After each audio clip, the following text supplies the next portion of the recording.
ദർശന T വിയിലെ എല്ലാ മാന്യ പ്രേക്ഷകർക്കും സഫലമി യാത്ര എന്ന ഈ പ്രോഗ്രാമിലേക്ക് ഹാർദവമായി സ്വാഗതം. ഞാനിന്ന് യുണൈറ്റഡ് അറബ് എമിറേറ്റ്സിൻ്റെ ക്യാപിറ്റലായ അബുദാബിയിലാണ്. അബുദാബിക്കടുത്തുള്ള ഷാബിയ എന്ന സ്ഥലം. ഇത് ഷാബിയ എന്ന് പറഞ്ഞാൽ ഇവിടെ ഒരു മലയാളികളുടെ ഒരു റെസിഡൻഷ്യൽ ഏരിയയാണ്. ഒരുപാട് വിശേഷങ്ങളാണ് നമ്മുടെ പ്രവാസി മലയാളികളുടേതായിട്ടുള്ള ഒരുപാട് വിശേഷങ്ങളുമായി കഴിഞ്ഞ കുറേ എപ്പിസോഡുകളിലൂടെ കടന്നു വന്നിട്ടുണ്ടെങ്കിലും ഇന്ന് ഞാൻ നിങ്ങളുടെ മുമ്പിൽ അഭിമാനപൂർവ്വം പരിചയപ്പെടുത്തുവാൻ പോകുന്നത് ഒരു വെൽ നോൺ പേഴ്സണാണ്. സാമൂഹിക പ്രതിബദ്ധതയുള്ള, സോഷ്യൽ കമ്മിറ്റ്മെൻ്റുള്ള ഒരു നല്ല ബിസിനസ്സുകാരൻ. ഇവിടെ ഞാൻ ഇന്ന് നിങ്ങളുടെ മുമ്പിൽ അഭിമാനപൂർവ്വം പരിചയപ്പെടുത്തുവാൻ പോവുകയാണ്. പത്തനംതിട്ട ജില്ലയിലെ കോന്നിയിൽ നിന്നും ഏതാണ്ട് 20 വർഷങ്ങൾക്ക് മുമ്പ് പ്രവാസ ജീവിതത്തിലൂടെ കടന്നു വന്ന് ഒട്ടനവധി സാമൂഹിക പ്രവർത്തനങ്ങൾക്ക്, കാരുണ്യ പ്രവർത്തനങ്ങൾക്ക് നേതൃത്വം കൊടുക്കുകയും അതിൽ സാക്ഷ്യം വഹിച്ച Shri CS Mohan. Gen Focus electro mechanical contracting establishment and Gen Focus electrical equipment trading രംഗത്ത് ഒരു നല്ല വ്യവസായിയാണ് അദ്ദേഹം, ആസ് വെൽ ആസ് നല്ലൊരു സാമൂഹ്യ പ്രവർത്തനം. അദ്ദേഹത്തെ ഈ പ്രോഗ്രാമിലേക്ക് ഞാൻ ഹാർദവമായി സ്വാഗതം ചെയ്യുന്നു. നമസ്കാരം. നമസ്കാരം. പത്തനംതിട്ട ജില്ലയിലെ കോന്നി, ആ കോന്നിയിലെ ആ കുട്ടിക്കാലം, ഏതൊരു വ്യവസായ രംഗത്ത് വരുമ്പോഴും നമ്മുടെ സാമൂഹിക രംഗത്ത് പ്രവർത്തിക്കുവാനും നമ്മളെ ഏറ്റവും കൂടുതൽ പ്രചോദനം നൽകിയത് നമ്മുടെ ജന്മനാടായിരിക്കും. CS മോഹൻ എന്ന സാറിൻ്റെ ജീവിതത്തിൽ ഏറ്റവും കൂടുതൽ സ്വാധീനിച്ച സ്ഥലം ഏതാണെന്ന് ചോദിച്ചാൽ അത് കോന്നി തന്നെയായിരിക്കും. തീർച്ചയായിട്ടും അത് കോന്നി തന്നെയാണ്. എങ്ങനെയാണ് സാർ ആ ബാല്യകാലം? എൻ്റെ ബാല്യകാലം എന്ന് പറഞ്ഞാൽ അച്ഛൻ്റെ ഒരു ചെറിയ കാപ്പിക്കടയാണ്, അമ്മയ്ക്ക് ജോലിയില്ല. ഞങ്ങൾ 5 സെൻറ്റ് സ്ഥലത്ത് 3 ആൺമക്കൾ. മൂത്ത ആൾ ശശി എന്ന് പേരാണ്. അദ്ദേഹത്തിന് ഇപ്പോൾ ഒരു ബിസിനസ്സാണ് നാട്ടിൽ. രണ്ടാമത്തെ ആൾ സോമൻ. ഏറ്റവും ഇളയാളാണ്. അപ്പം ഞാൻ രണ്ടാമത്തെയാണ് ആൾ. അപ്പോൾ ഈ സമയത്തൊക്കെ നമ്മൾ ഏറ്റവും ബുദ്ധിമുട്ടുന്ന സാമ്പത്തിക ബുദ്ധിമുട്ടാണ്. ആ കാലം എന്നൊക്കെ പറഞ്ഞാൽ ഇതിനേക്കാളൊക്കെ ദാരിദ്ര്യമാണ്. 1973 എന്നൊക്കെ പറഞ്ഞാൽ നമ്മൾ 10ാം ക്ലാസ് പഠിക്കുന്ന കാലം എന്ന് പറഞ്ഞാൽ സ്കൂളിൽ 5 രൂപ സ്പെഷ്യൽ ഫീസ് കൊടുക്കാറില്ല, ഇറക്കി വിടും. പട്ടിണി, പല ദിവസങ്ങളും പട്ടിണി കിടന്നിട്ടുണ്ട് വിദ്യാഭ്യാസ കാലഘട്ടത്തിൽ. പിന്നെ ഓരോ കാലഘട്ടത്തിൽ നമ്മൾ നീങ്ങുമ്പോഴും എല്ലാവരും സഹായിച്ചിട്ടുണ്ട്. ആ സഹായത്തിൽ എപ്പോഴും നമ്മൾ നന്ദിയുള്ളവരാണ്. ആ സഹായം കൊണ്ടാണ് ഞാൻ അന്ന് പ്രീ ഡിഗ്രി പാസ്സായിട്ട് പിന്നെ പന്തളം NSS പോളിടെക്നിക്കിൽ ഡിപ്ലോമ പാസ്സായി. അന്നത്തെ കാലത്ത് ഫസ്റ്റ് റാങ്കിൽ പാസ്സായി. 78 ദാരിദ്ര്യം ഉണ്ടെങ്കിലും നമ്മൾ പഠിക്കുമായിരുന്നു. അന്നും എനിക്കറിയാം ഈ അന്തരീക്ഷമൊക്കെ മാറുമെന്ന് ഫീലിംഗ് ഉണ്ട്. പക്ഷെ അതിനൊക്കെ കവർ ചെയ്ത് ധാരാളം സഹായങ്ങൾ കിട്ടി. കഴിഞ്ഞ ദിവസം തന്നെ ഞാൻ ഞങ്ങളുടെ വീടിനടുത്തുള്ള ഒരു വീട്ടിൽ പോയി. അവിടുത്തെ ആൾ മരിച്ച്. അപ്പോൾ ഞാൻ കോന്നി ചെന്ന് ഓടിനെ ആ വീട്ടിൽ മാത്രമേ പോയുള്ളൂ. അപ്പോൾ ചെന്നിട്ട് അവരും കരഞ്ഞ് ഞാനും കരഞ്ഞ്. എന്താ, രാവിലെ ഞാൻ പോളിടെക്നിക്ക് പോകാൻ 6:45 ബസ് കാത്തിരിക്കുമ്പോൾ അടുത്ത വീട്ടിലെ അവർ ഓടി വരുമോ 1 രൂപയും കൊണ്ട് എങ്ങനെയെങ്കിലും എനിക്ക് വണ്ടി കൊടുക്കുക, അല്ലെ ബസ്സിന് കയറാൻ പറ്റില്ല. അപ്പോൾ ആ വീട്ടിലെ ആൾ മരിച്ചു പോയി അവിടെ ചെന്ന്. അപ്പോൾ എല്ലാവരും കരയുകയാണ്. അപ്പോൾ എനിക്കത് മറക്കാൻ പറ്റുമോ? അത് കമ്മിറ്റ്മെൻറ്റ് ടു ദം, ഇന്നസെൻസ്. അവരെ അന്ന് സഹായിച്ചില്ല നമ്മൾ എന്തായി ബസ്സിൽ കയറി പോകാൻ 1 രൂപയായിട്ട് വരുമെന്നു, കാരണം അറിയാം അവർക്ക് പോകാൻ പറ്റില്ല എന്നുള്ള അങ്ങനെ ഒട്ടനവധി ബുദ്ധിമുട്ടുകളൊന്നും. പിന്നെ ആൾ മരിച്ചപ്പോൾ ഞാൻ വീട്ടിൽ ചെന്നപ്പോൾ എനിക്ക് ആ ഫീലിംഗ് വീണ്ടും വീണ്ടും വരികയാണ്. അതുകൊണ്ടാണ് തിരിച്ച് നമ്മളെ ഗ്രാമത്തിലേക്ക് വീണ്ടും ചെന്നത് കുറേ വർഷങ്ങൾക്ക് ശേഷം. അങ്ങനെയാണ് നമ്മുടെ സേവാകേന്ദ്രം ട്രസ്റ്റൊക്കെ ഉണ്ടാക്കി. ശരിക്കും കോന്നിയിലെ ഒരു ജനനം, കോന്നിയിലെ ആ നാട്ടുകാർ, ആ നിഷ്കളങ്കമായ ഗ്രാമം നമ്മൾ ഒരുപാട് ജീവിതം നമ്മളെ പഠിപ്പിച്ചു. പിന്നെ ഒരുപാട് കാര്യങ്ങൾ നമ്മൾ ഈ ഒരു സാറിപ്പോൾ പറഞ്ഞു. കാരണം എന്ന് വെച്ചാൽ സാമ്പത്തിക ബുദ്ധിമുട്ടുകളിൽ കൂടെ ആണെങ്കിൽ പോലും സ്നേഹത്തിന് ഒരു കുറവില്ലാത്ത ഒരു നല്ല ഗ്രാമമായിരുന്നു. പിന്നെ അന്ന് ഇതുപോലെ ഈഗോ ഇല്ല. ഒരാളെ സഹായിച്ചാൽ സഹായം സ്വീകരിക്കാനും നമ്മൾ തയ്യാറാണ്. അപ്പം സ്വീകരിക്കുന്നവർക്കും കുഴപ്പമില്ല, അത് തരുന്നവർക്കും കുഴപ്പമില്ല. ഇന്നെന്ന് പറയുമ്പോൾ നമ്മൾ കൊടുത്താൽ ഈഗോയിലാണത്. എന്തിനാണെന്നുള്ള ഇവിടെ ഒരു പ്രസക്തമായ സാറ് പറഞ്ഞ ഒരു കാര്യം, ഞാൻ ബസ് കാത്ത് നിൽക്കുമ്പോൾ സാർ ചോദിക്കാതെയാണ് അവർ കൊണ്ടുപോകുന്നത്. ഇവിടെ ആ ഒരു പ്രസക്തമായ ഒരു കാര്യം, കാരുണ്യം അർഹിക്കുന്നവനെ നമ്മൾ അവർ ചോദിക്കാതെ നമ്മൾ കൊണ്ടു കൊടുക്കുന്ന ആ മനസ്സാണ്. അതാണ് ഏറ്റവും വലുത്.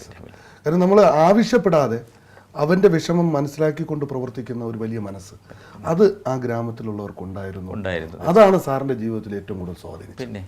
സാർ അങ്ങനെ അങ്കമാലിയിലെ ടെൽക്കിൽ എത്ര വർഷം ജോലി ചെയ്തു? 6 വർഷം. അവിടെ നിന്ന് കിട്ടിയ ജീവിത അനുഭവമാണ് സാറിൻ്റെ ജീവിതത്തിൽ, ഈ പ്രവാസ ജീവിതത്തിൽ, ആ കരിയറിലെ ഒരു സക്സസിൻ്റെ പ്രധാന കാരണം. ടെക്നിക്കലായിട്ട് നല്ലൊരു പരിശീലനമാണ് അവിടെ നമുക്ക് കിട്ടിയത്. ഒരു 2 വർഷക്കാലം ജോലി ചെയ്യുമ്പോൾ അന്നത്തെ കാലത്ത് 300 രൂപ ശമ്പളം തരുള്ളൂ. അപ്പോൾ അത് പിന്നെ വാടകയ്ക്കും പിന്നെ നമുക്ക് ആഹാരത്തൊക്കെ തികയത്തില്ലല്ലോ. അപ്പോൾ അത് അന്ന സമയത്തും സാമ്പത്തികമായിട്ട് ഭയങ്കര ബുദ്ധിമുട്ടായിരുന്നെങ്കിലും ഈ സാങ്കേതികപരമായിട്ട് നമ്മൾ പഠിച്ചത് വളരെ ജീവിതത്തിൽ പ്രയോജനം ചെയ്തു. ഇന്നും അതാണ് ഇവിടെ പ്രയോജനം ചെയ്യുന്നതും അന്ന് പഠിച്ചത്. അവിടെ നിന്ന് 6 വർഷം കഴിഞ്ഞിട്ടാണ് സാർ മസ്കറ്റിലേക്കുള്ള യാത്ര? അല്ല, അത് കഴിഞ്ഞ് ഞാൻ ഇലക്ട്രിക്കൽ ഇൻസ്പെക്ടർ ഡിപ്പാർട്ട്മെൻറ്റിലേക്ക് സർക്കാർ ജോലിയിലേക്ക് പോയി. എവിടെയായിരുന്നു ആദ്യം? അത് ആദ്യം കോട്ടയത്ത് പോസ്റ്റിങ്, പിന്നെ കുറച്ച് കാലം വയനാട്ടിൽ ജോലി ചെയ്തു, പിന്നെ പത്തനംതിട്ട ജില്ലയിലായിരുന്നു പോരുന്ന വഴി. എത്ര വർഷം അവിടെ? അവിടെ ഒരു 6 വർഷം ജോലി ചെയ്തു ഇലക്ട്രിക്കൽ ഇൻസ്പെക്ടർ ഡിപ്പാർട്ട്മെൻറ്റിൽ. അത് കഴിഞ്ഞിട്ടാണ് ഇങ്ങനെ പ്രവാസ ജീവിതം തുടങ്ങുന്നത്. എങ്ങനെയോ കാരണം ഒരു സ്വാഭാവികമായിട്ടൊരു സർക്കാർ ഉദ്യോഗസ്ഥൻ, അപ്പം ആ സർക്കാർ ഉദ്യോഗസ്ഥൻ്റെ മനസ്സിൽ ഒരു പ്രവാസ ജീവിതം, ഗൾഫിലേക്കുള്ള ആ യാത്ര കടന്നു വന്നത് എങ്ങനെയായിരുന്നു? അത് അന്ന് നമ്മൾ പഠിക്കുന്ന കാലം നമ്മുടെ ഒരൊറ്റ ഉദ്ദേശം മാത്രമേ ഉള്ളൂ പഠിക്കുന്ന കാലത്ത്, അതായത് വീട്ടിലെ പട്ടിണി മാറ്റണം, നത്തിങ് എൽസ്. വീട്ടിൽ പട്ടിണി പാടില്ല. കാരണം എൻ്റെ അച്ഛൻ എൻ്റെ അച്ഛൻ്റെ സഹോദരനടുത്ത് പോയി ചോദിക്കുമായിരുന്നു എന്തെങ്കിലുമൊക്കെ. അന്ന് കിട്ടുന്ന നെഗറ്റീവായിട്ടുള്ള അല്ലെങ്കിൽ എതിരായിട്ടുള്ളതൊക്കെ ഞാൻ കേട്ടിട്ടുണ്ട്. അപ്പോൾ എനിക്കൊരാഗ്രഹം ഉണ്ടായിരുന്നു എൻ്റെ വീട്ടിലെ പട്ടിണി മാറണം, എൻ്റെ സഹോദരങ്ങൾ ഒരിക്കലും എൻ്റെ വീട്ടിൽ വന്നിട്ട് ഒന്ന് ചോദിക്കരുത്. അതുകൊണ്ടാണ് ഞാൻ അവിടെ നിൽക്കുമ്പോൾ തന്നെ സഹോദരങ്ങൾ 2 പേരെയും ബിസിനസ്സൊക്കെ ഇട്ട് കൊടുത്ത് പഠിപ്പിച്ച് ശരിയാക്കിയെടുത്ത് ആ ഉത്തരവാദിത്തം ഏറ്റെടുത്തു. അത് നമ്മുടെ കുഞ്ഞുനാളിലെ നമ്മുടെ ജീവിത അനുഭവങ്ങളിൽ നിന്ന് നമ്മൾ പഠിച്ച പാഠം തന്നെയാണ് സാറിന് ഈ ഒരു യാത്രയ്ക്ക് തുടക്കം പോകുന്നത്. മസ്കറ്റിലേക്ക് സാറ് യാത്ര തിരിക്കുമ്പോൾ ഉണ്ടായിരുന്ന സ്വപ്നം എന്തായിരുന്നു? ഒരു വീട് വെക്കണം, 10 സെൻറ്റ് സ്ഥലം വേണം, ഇത് മാത്രമേ ഉള്ളൂ. മസ്കറ്റിലെത്തുന്ന സമയത്താണ് അച്ഛനിങ്ങനെ ക്യാൻസർ കണ്ടുപിടിക്കുന്നത് നാട്ടിൽ. പിന്നെ ഒരു പ്രാവശ്യം പോയി കണ്ടിട്ട് തിരിച്ചു വന്നു. അപ്പം എനിക്ക് തീരുമാനം എടുക്കേണ്ടി വന്നു, ഒന്നിൽ അച്ഛനെ മരിക്കുന്ന സമയത്ത് അച്ഛനെ പോയി കാണണം. അന്ന് അച്ഛനെ കാണാൻ പോയി കഴിഞ്ഞാൽ ഗൾഫിലേക്ക് ഞാൻ തിരിച്ചു വരത്തുമില്ല. അതുകൊണ്ട് ഞാൻ അച്ഛനെ ഉപേക്ഷിച്ചു, ഗൾഫിനെ സ്വീകരിച്ചു. അതുകൊണ്ട് അച്ഛൻ മരിച്ചിട്ട് ഞാൻ പോയില്ല. പിന്നെ അവിടെ ബുദ്ധിമുട്ടുണ്ടായിരുന്നതുകൊണ്ട് നേരെ അവിടെ നിന്ന് അബുദാബിയിലേക്ക് ഇവിടെ ഒരു കമ്പനി ജോലി. മസ്കറ്റിൽ കുറച്ച് നാളെ ഉണ്ടായിരുന്നു? 6 മാസമേ ഉണ്ടായിരുന്നുള്ളൂ. 6 മാസം. അത് കഴിഞ്ഞ് വീണ്ടും നമ്മൾ അബുദാബിയിലേക്ക് തന്നെ നേരെ ഇവിടെ വന്ന് ജോലി കിട്ടി. ഇവിടെ തന്നെയാണ് ഒരു നാരായണ സാറുണ്ട്, അദ്ദേഹം തമിഴ്നാട്, അദ്ദേഹമാണ് ആദ്യമായിട്ട് ജോലി തരുന്നത്. ഏത് കമ്പനിയിലായിരുന്നു? ഇവിടെ കോൺസ്പെൽ ലിമിറ്റേഴ്സ് പറയും, ഒരു സൈപ്രസ് ഗ്രൂപ്പ് കമ്പനിയാണ്. അദ്ദേഹത്തെ ഇന്നലെ ഞാൻ കണ്ടു. അദ്ദേഹം എന്നെ ഇന്നലെ വിളിച്ചിട്ട് സംസാരിച്ച്, അദ്ദേഹം ചാരിറ്റി ചെയ്യും. അവിടെ എത്ര വർഷം ജോലി ചെയ്തു? എല്ലായിടത്തും 6 വർഷം. 6 വർഷം. 6 എന്ന് പറയുന്ന നമ്പർ വലിയ. അതെ അതെ. അപ്പോൾ ഇവിടെ മാത്രം കമ്പനി തുടങ്ങിയിട്ട് 6 വർഷം കഴിഞ്ഞിട്ട് ഞാൻ വിചാരിച്ചിട്ട് 6 വർഷം കഴിഞ്ഞിട്ട് കളഞ്ഞു പോകുന്നില്ല. ഇല്ല, ഇവിടെ കൂടി എന്നുള്ളതാണ്. സാറ് പറഞ്ഞു, കാരണം ഞാനൊരു സാമൂഹിക പ്രവർത്തന രംഗത്ത് വരുമ്പോൾ നമ്മൾ ഒരുപാട് കാര്യങ്ങൾ, നമുക്കിപ്പോൾ സാറിൻ്റെ ആ നില ഭദ്രമായതിനു ശേഷം ഒരുപാട് കാര്യങ്ങൾ സാർ ചെയ്യാൻ, ഇന്ന് സമൂഹത്തിന് ആവശ്യമുള്ള കാര്യങ്ങളാണ് സാർ അന്വേഷിച്ചു പോവുകയാണ് സാർ. സാധാരണ മറ്റുള്ളവർ വന്ന് പറയുന്നതനുസരിച്ച് ചെയ്യുന്നതല്ല. കാരുണ്യം ആഗ്രഹിക്കുന്ന, മനുഷ്യത്വം ആഗ്രഹിക്കുന്നവർക്ക് നമ്മൾ അങ്ങോട്ട് ഇറങ്ങി ചെല്ലുന്ന ഒരു പ്രവണതയാണ് ഇന്ന് സാറിനുള്ളത്. അങ്ങനെ തോന്നുവാൻ പ്രത്യേകിച്ച് കാരണം സ്വാഭാവികമായിട്ട് നമ്മുടെ ജീവിതത്തിൽ എന്തെങ്കിലും കാര്യത്തിൽ അത് സ്വാധീനിച്ചിട്ടുണ്ടാവാം, അല്ലെങ്കിൽ അതിന് നമ്മളൊന്ന് നിമിത്തമായിട്ടുണ്ടാവാം. എന്തായിരുന്നു അത്? അതിപ്പോൾ പ്രത്യേകിച്ച് എനിക്ക് പറയാനുള്ള, ഇപ്പം ഞാൻ ഒരു ബിസിനസ് എന്ന് പറയുമ്പോൾ പകുതി ദൈവത്തിനാണ് ഇവിടെ തുടങ്ങിയപ്പോൾ തന്നെ തീരുമാനിച്ചായിരുന്നു പകുതി പാർട്ട്ണർഷിപ്പ് ദൈവം എന്നുള്ളത്. എൻ്റെ ഇവിടുത്തെ ബിസിനസ്സിൻ്റെ പാർട്ണറും ദൈവം തന്നെയാണ്. ജെൻ ഫോക്കസിൻ്റെ അതെ, 50-50 ആണ്. അതിൻ്റെ പ്രോഫിറ്റ് 50% ദൈവത്തിനുള്ളതാണ്. അതെ, അത് ഒരു ദേവാലയത്തിനും ഒരു പൈസ കൊടുക്കത്തില്ല, ഒരു ആരാധനാക്രമത്തിനും പൈസ കൊടുക്കത്തില്ല. ഏറ്റവും വേദന അനുഭവിക്കുന്നവർക്ക് എന്തെങ്കിലും ചെയ്യണം, അതിനുവേണ്ടി മാത്രമുള്ളത്. അപ്പോൾ അതുകൊണ്ട് അങ്ങനെ നമ്മൾ പൈസ മാറ്റി വെക്കുമ്പോൾ ഇത് ഒരാൾക്ക് തന്നെ കൊടുക്കാൻ പറ്റൂ, വഴി ഇറങ്ങിയെന്ന് കൊടുക്കാൻ പറ്റൂ. അതുകൊണ്ട് ഇങ്ങനെ നമ്മൾ അന്വേഷിക്കും. അങ്ങനെ ഓരോ സ്ഥലത്ത് എത്തുമ്പോൾ ഓരോ സാഹചര്യം വരും, നമ്മളത് ചിന്തിക്കും. അങ്ങനെയാണ് കൊടുക്കുന്നത്. ചില ആൾക്കാർ ഈ കാരുണ്യ പ്രവർത്തനം ശരിക്കും ഒരു പബ്ലിസിറ്റിക്ക് വേണ്ടിയായിട്ട്, ശരിക്കും ഒരു കാരുണ്യ പ്രവർത്തനം ചെയ്യുമ്പോൾ അത് വീഡിയോയുടെ മുമ്പിലും ഫോട്ടോസിൻ്റെ മുമ്പിലും വേണ്ടി ചെയ്യുന്ന ഒരു രീതി നമുക്ക് കാണാൻ കഴിയും. അതിനെക്കുറിച്ച് കാരണം ശരിക്കും നമുക്ക് കാരുണ്യ പ്രവർത്തനം എങ്ങനെ ആയിരിക്കണമെന്നാണ് മോഹൻ ചേട്ടൻ്റെ ഏറ്റവും വലിയ അഭിപ്രായം. നമ്മുടെ പ്രവർത്തനത്തിൽ നമ്മളൊരു വീഡിയോയുടെ മുന്നിൽ നിന്ന് കൊടുത്താൽ പോലും കുഴപ്പമില്ലെന്ന് ഞാൻ പറയില്ല. കാരണം അതുകൊണ്ട് ആർക്കെങ്കിലും ഒരു വേദന മാറുന്നുണ്ടെങ്കിൽ അതാണ് എൻ്റെ. ആരെങ്കിലും മറ്റുള്ളവരെ സഹായിക്കാനായിട്ട് മുന്നോട്ട് ഇറങ്ങുന്നുണ്ടെങ്കിൽ അത് വീഡിയോയുടെ മുന്നിൽ വെച്ചിട്ടോ അല്ലെ പബ്ലിക്. ഇത് നമ്മൾ ഇന്നത്തെ വാർത്താ മാധ്യമങ്ങളിൽ പ്രാധാന്യമുള്ള ഇന്നത്തെ കാലഘട്ടത്തിൽ നമുക്ക് ഇങ്ങനെയുള്ള കാര്യം എത്രയോ പത്രങ്ങളിലാണ് അവശത അനുഭവിക്കുന്നതിനെ കുറിച്ചുള്ള ഫീച്ചർ വരുന്നത്.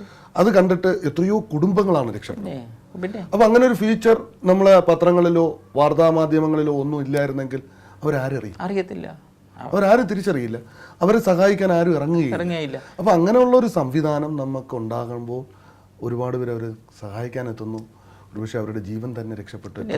എത്രയോ കേസുകൾ, എത്രയോ കുട്ടികൾക്ക് പഠിക്കാൻ സാധില്ല. അതുകൊണ്ട് കൂടുതൽ ഈ മീഡിയകൾക്ക് വലിയ പങ്ക് അതിൻ്റെ അകത്തുള്ളൂ. ശരിക്കും പല ചാനലുകളും മുന്നോട്ട് വരുന്നുണ്ട്. അതൊക്കെ നല്ലതാണ്. പബ്ലിസിറ്റി ഉണ്ടോ ഇല്ലയോ എന്നുള്ളതല്ല, വേദനയുള്ളവർക്ക് ഒരു സഹായത്തിന് വേണ്ടി നമ്മളൊരു കാരണക്കാരാകുന്നു. അതും ഒരു ഈശ്വരീയ പ്രവർത്തനമാണ്. അത് മാധ്യമപ്രവർത്തകർ ചെയ്യുന്നൊരു വലിയ ഈശ്വരീയ കാര്യമാണ്. അത് വലിയ കാര്യം.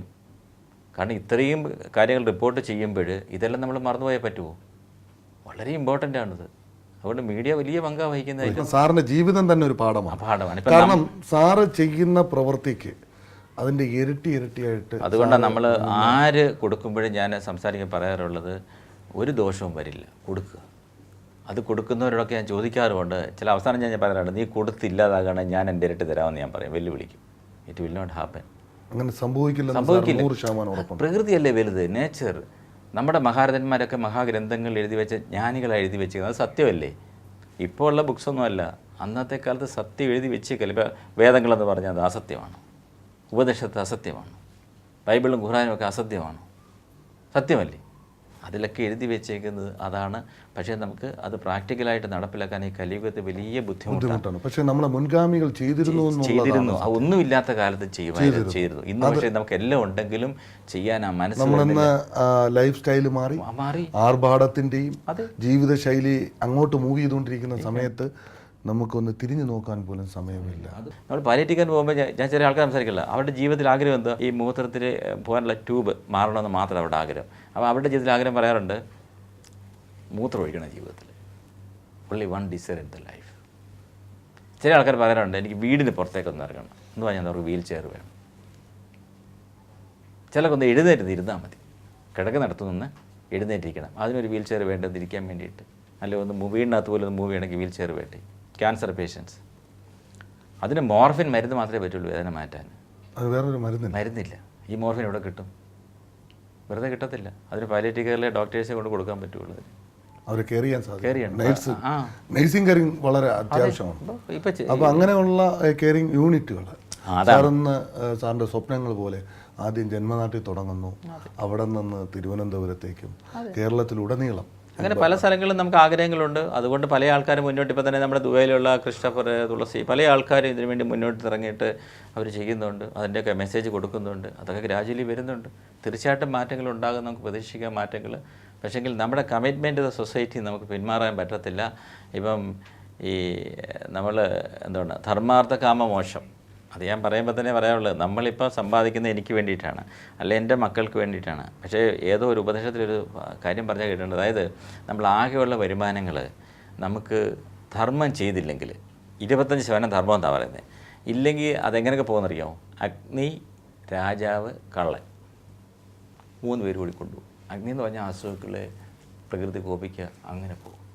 രാജാവ് അധികാരമുള്ളവർ നിയമം അനുസരിച്ച് പോകും, ഇല്ല കള്ള കൂട്ടും, 3 കൊണ്ടുപോകും. അപ്പോൾ ധർമ്മം ചെയ്യുക എന്നുള്ളത് ഒരു മനുഷ്യജന്മത്തിൻ്റെ ഏറ്റവും മഹത്തരമായ കാര്യമാണ്. അത് ഞാൻ ജനിക്കുന്നതിനൊക്കെ എത്രയോ, അല്ലെ നമ്മളൊക്കെ ജനിക്കുന്നതിന് എത്രയോ ആയിരക്കണക്കിന് വർഷങ്ങൾക്ക് മുമ്പേ ഈ ലോകത്തിലെ എല്ലാവരും അംഗീകരിച്ച കാര്യം. 20 വർഷക്കാലത്തെ പ്രവാസ ജീവിതം എങ്ങനെ ആസ്വദിച്ചു? ഒരു ബുദ്ധിമുട്ടും ഉണ്ടായിട്ടില്ല, ആസ്വാദനം തന്നെയായിരുന്നു. പിന്നെ കുടുംബം എൻ്റെ വിവാഹം കഴിച്ചിരിക്കുന്ന കൊല്ലത്തു നിന്നാണ്. എൻ്റെ ഭാര്യയുടെ പേര് അനിത, അവർ തിരുവനന്തപുരത്ത് താമസിക്കുന്നു. ഇപ്പോൾ ഈ കുട്ടികൾ 2 പേര്, ഒന്ന് വിഷ്ണു മോഹൻ, രണ്ടാമത്തെ വിനീത് മോഹൻ. വിഷ്ണു മോഹൻ എൻ്റെ കൂടെ ഇവിടെ തന്നെ കമ്പനിയിൽ വന്ന് ജോയിൻ ചെയ്ത് കൂടെ നിൽക്കുന്നു.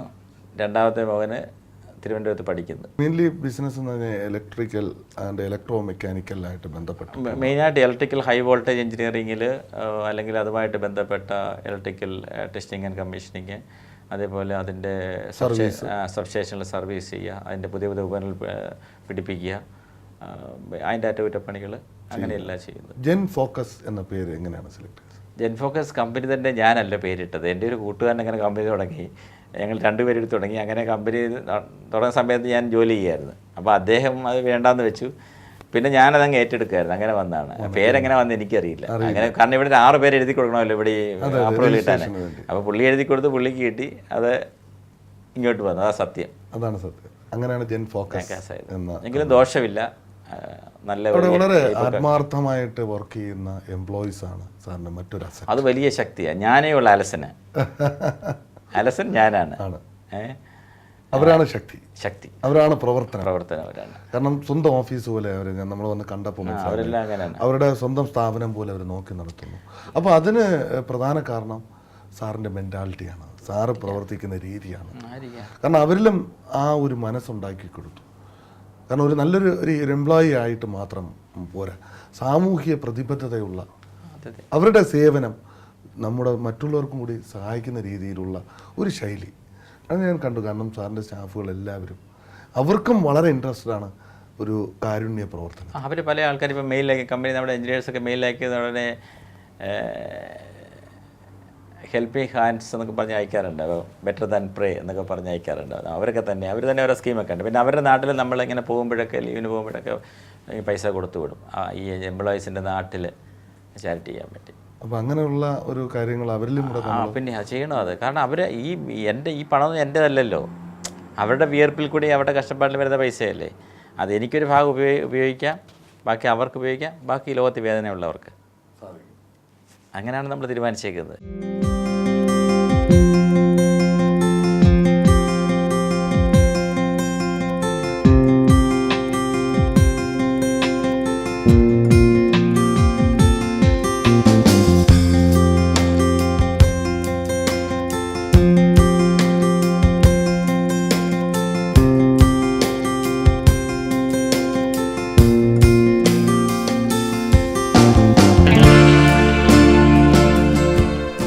എന്താണ് സർ ഈശ്വരാധീനവും ഈശ്വരവിശ്വാസവും? കാരണം ഈശ്വരൻ എന്ന് പറഞ്ഞാൽ എൻ്റെ കൺസെപ്റ്റിൽ പ്രപഞ്ച സൃഷ്ടി, പിന്നെ പ്രപഞ്ചം നടത്തുന്നു, അവസാനിക്കുന്ന ഭാഗം പറയുന്നില്ല, പ്രളയമാണോ അഗ്നിയാണോ അല്ലെങ്കിൽ ഖഡ്ഗമാണോ എന്ന്.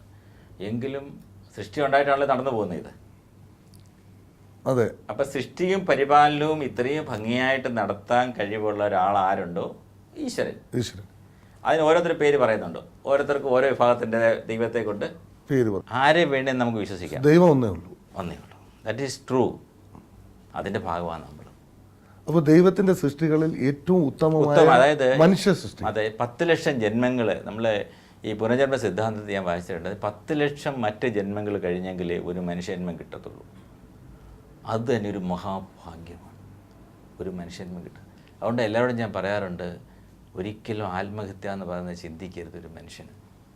അത്ര, അതായത് ഒരു രോഗിയായിട്ട് കിടക്കുന്ന ആൾക്കാർ പോലും ഇല്ലേ. ഇപ്പം നമ്മുടെ ലക്ഷ്യം മോക്ഷമാണെങ്കിൽ മനുഷ്യനിൽ നിന്ന് മോക്ഷത്തിലേക്ക് പോകാൻ പറ്റുള്ളൂ എന്നാണ് പറയുന്നത്.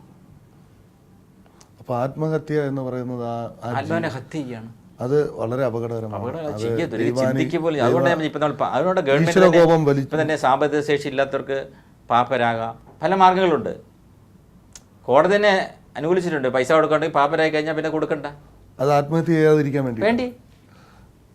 അപ്പം നമുക്ക് ഏത് രീതിയിലും നമുക്ക് ഈ ബുദ്ധിമുട്ട് വരുമ്പോഴത്തേക്ക് ആത്മഹത്യ അല്ലാതുള്ള വഴികൾ ഒത്തിരിയുണ്ട്.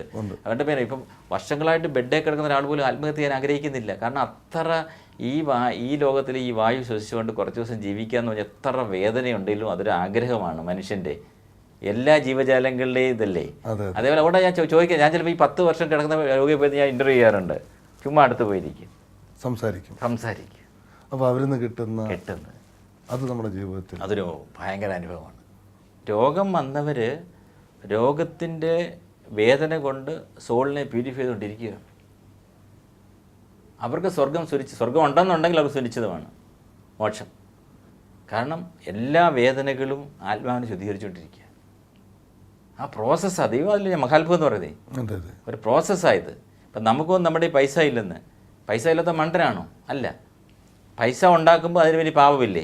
അതിൽ പാപമുണ്ട്, തീർച്ചയായിട്ടും. അമിതമായിട്ട് എവിടെ പണം ഉണ്ടായിട്ടുണ്ടോ അതിൻ്റെ പിന്നെ പാപമുണ്ട്, വേദനയുണ്ട്. അപ്പോൾ ആ വേദന അനുഭവിച്ചേ പറ്റുള്ളൂ. അതുകൊണ്ടല്ലേ സാമ്പത്തിക ശേഷി ഉള്ളവരൊക്കെ പിന്നെ ഇല്ലാതാകുന്നത്. ഓരോ നാടെടുക്കുമ്പോഴും സമ്പത്ത് വന്നിട്ട് ഒരു തലമുറയ്ക്ക് എന്നിട്ട് അടുത്ത തലമുറയ്ക്ക് സമ്പത്തില്ല. എന്താ കാര്യം? അവരാരെങ്കിലും കൊടുത്തിട്ടാണോ? അല്ല. അപ്പോൾ ഇത് സസ്റ്റെയിൻ ചെയ്യാൻ തന്നെ, ഇത് മെയിൻറ്റെയിൻ ചെയ്യാൻ തന്നെ നമ്മൾ ദാനം ചെയ്തോണം. അപ്പോൾ ശരിക്കും നമ്മൾ അങ്ങനെയുള്ള വിശ്വാസത്തോടെ, അങ്ങനെയുള്ള ആഗ്രഹത്തോടെ കൊടുക്കുക. അപ്പോൾ അത് എത്തിച്ചേരുന്നത് ഒരു വലിയ അവരാഗ്രഹിക്കുന്ന കാരുണ്യം, ജീവകാരുണ്യം ആഗ്രഹിക്കുന്നവർക്ക് അവരുടേതായ രീതിയിൽ അവരും നമ്മുടെ സമൂഹത്തിൽ അവരുടെ തെറ്റുകൊണ്ടല്ല, അതാണ് അവരുടെ തെറ്റുകൊണ്ടൊന്നുമല്ല അവരൊരിക്കലും. കാരണം ഇന്ന് അവർക്കാണെങ്കിൽ നാളെ നമുക്ക് അല്ലെങ്കിൽ നമുക്ക് വേണ്ടപ്പെട്ടവർക്ക് അല്ലെങ്കിൽ നമ്മളുമായി ചുറ്റപ്പെട്ടവർക്ക്. മോഹൻ സാറുമായിട്ടുള്ള കുറച്ച് അഭിമുഖത്തിൽ ഒരുപാട് കാര്യങ്ങളാണ് നമ്മൾ മനസ്സിലാക്കിയത്. അത് വളരെ പ്രത്യേകതയായിട്ട് എനിക്ക് അറിയാനുള്ളത്, കാരണം നമ്മുടെ ജീവിതത്തിൽ ഇത്രത്തോളം ആയിത്തീരാൻ പ്രധാന കാരണം എന്ന് പറയുന്നത് നമ്മുടെ മാതാപിതാക്കളാണ്. തീർച്ചയായിട്ടും.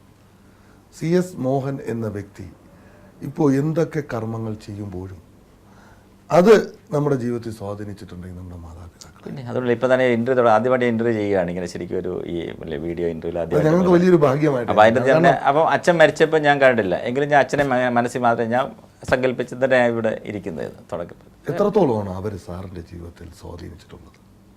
അത് എങ്ങനെയെല്ലാം തരത്തിൽ? അത് വളരെ അച്ഛനെന്ന് ഞാൻ നിഷ്കളങ്കനായിരുന്നു. ഒരു സ്വത്ത്, അപ്പം അച്ഛനെ പറ്റി ഞാൻ പറയാറുള്ളത്, അച്ഛന് ഒരു സ്വത്തും സമ്പാദിച്ചിട്ടില്ല, അതാണ് എൻ്റെ മിച്ചം. അതാണ് ഏറ്റവും വലിയ കാര്യം. പിന്നെ ഇപ്പോൾ ചിലർ പറയാറില്ല അച്ഛൻ ഉണ്ടാക്കി തന്നില്ല അതുകൊണ്ട് അവരെ പുച്ഛമായിട്ട് പുറത്ത് കളയുക, അല്ലെ അച്ഛന് ഒരു ഷെയർ എഴുതി ഒരാൾ കൊടുത്തതിൻ്റെ പേരിൽ. ഇപ്പം ഞാൻ എത്ര കേസ് കാണാമല്ലോ അറിയോ, ഒരു ഷെയർ എഴുതി ഒരാൾ കൊടുത്തതിൻ്റെ പേരിൽ അവരെ ഉപദ്രവിക്കുക.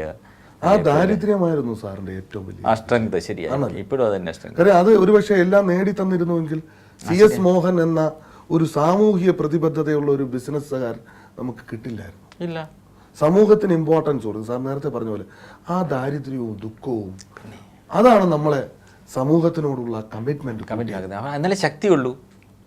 നമ്മൾ പറയാമല്ലോ കുട്ടികളെ ലാളിക്കരുത്. ഞാൻ മക്കളെയൊക്കെ അടി കൊടുത്തൊക്കെ വളർത്തുന്നുണ്ട്. അടി കൊടുത്ത് വളർത്തണം, ആവശ്യമില്ലാത്ത പൈസ കൊടുക്കരുത്. അപ്പോൾ ആ മാതാപിതാക്കൾ നമ്മളെ ഒരുപാട് സ്വാധീനിച്ചു. എങ്ങനെയാണ് മാതാവ്?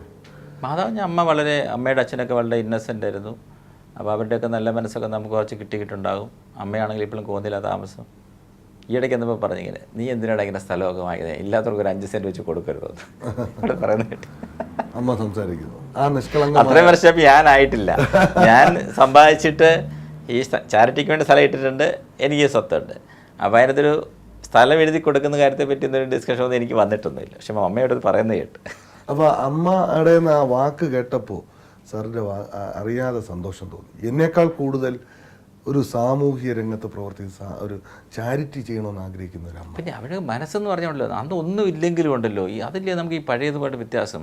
അന്ന് ഒന്നും ഇല്ലെങ്കിലും എന്തെയോ സ്നേഹങ്ങളാണ് കുടുംബത്തിനകത്തും കുടുംബത്തിന് പുറത്തും, വീടുകൾ തമ്മിലുമൊക്കെ ഗ്രാമത്തിലൊക്കെ. ഇന്ന് മൊത്തം നഷ്ടപ്പെട്ട് പരസ്പരം വിദ്വേഷത്തോടെ നോക്കുന്നു, ഇല്ലേ? Wise very horrible and danger. അതിനൊരു മാറ്റം ഉണ്ടാകും. പിന്നെ ഉണ്ടാകണം, തീർച്ചയായിട്ടും പ്രതീക്ഷയുണ്ട്. പിന്നെ കാരണം അതിനാണ് നമ്മൾ ഈ ആരെ കിട്ടാൻ പറഞ്ഞിട്ടുണ്ട്. കാരണം കുട്ടികൾ നമ്മുടെ ഇപ്പോൾ പഠിക്കുന്ന കുട്ടികളിലൊന്നും കുഴപ്പമില്ല.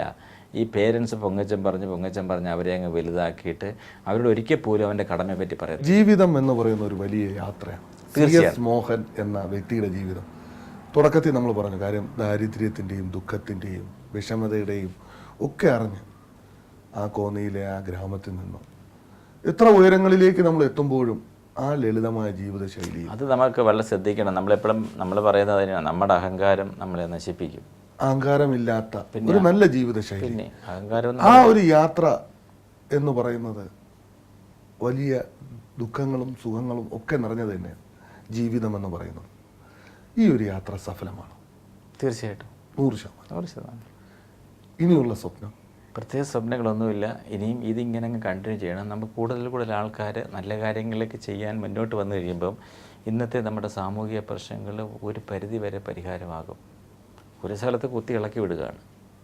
ഇപ്പം നന്മയെന്ന് പറഞ്ഞ് ഒരിക്കലും നശിച്ചിട്ടില്ല. ഇന്ന് നമ്മൾ തിരുവനന്തപുരത്ത് വന്നു കഴിഞ്ഞാൽ എത്രയോ ആൾക്കാർ ഈ സൽക്കർമ്മം ചെയ്യുന്നു. എത്ര ആൾക്കാർ, ഗവൺമെൻറ് എംപ്ലോയീസ് അല്ലാത്തവർ. പക്ഷെ അവർക്കൊരു പ്രിവിലേജ്, അവകാശങ്ങളോ ഒരു അംഗീകാരമോ വരുന്നില്ല. കാരണം മറ്റുള്ളവർ ഇപ്പോൾ എല്ലാവർക്കും ഇപ്പോൾ ഒരു മാതൃകയായിട്ട് ആരോ ഒരു പണ്ടൊക്കെ മാതൃകാ പുരുഷൻ എന്ന് പറഞ്ഞാൽ രാമകൃഷ്ണ പരമഹംസരെ, വിവേകാനന്ദനെ അല്ലെങ്കിൽ മദർ തെരേസയൊക്കെ ആയിരുന്നില്ലയോ?